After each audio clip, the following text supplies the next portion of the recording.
વડોદરા મનપા સંચાલિત સયાજી બાગ ખાતે વધુ 4 નવા કાળિયાર હરણનો ઉમેરો કરવામાં આવ્યો। સયાજી બાગને વધુ આકર્ષક અને સમૃદ્ધ બનાવવા માટે નવું પગલું લેવામાં આવ્યું છે।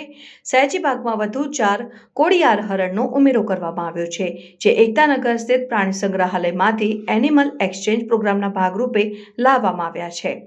આ કાળિયાર હરણનો ઉમેરો સયાજી બાગના પ્રાણી પ્રેમીઓ અને પર્યાવરણ પ્રેમીઓ માટે એક ઉત્તમ સમાચાર છે।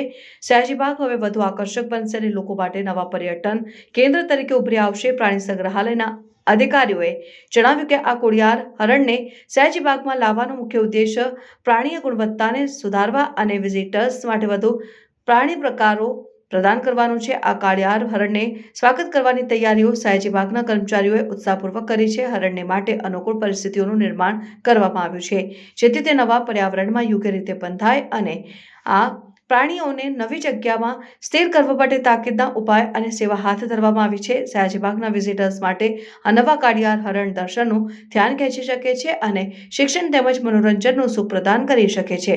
પ્રાણી પ્રેમીઓ અને બાળકો હવે હરણના આશ્ચર્યજનક જીવનના રસપ્રદ તથ્યોને વધુ સારી રીતે સમજી શકે છે।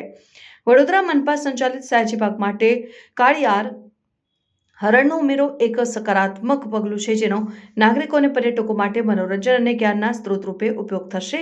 આ પ્રાણીઓના ઉમેરાથી સયાજી બાગનું મહત્વ અને આકર્ષકતા વધશે અને વડોદરા શહેરને નવી સંજીવની મળશે। હવે લોકો આ નવનિવાસીઓના દર્શન માટે સયાજી બાગની મુલાકાત લેવાનું ઉત્સુક છે। આ પ્રોજેક્ટ્સને સફળ બનાવવાનો આશાવાદ જતાવવું છે।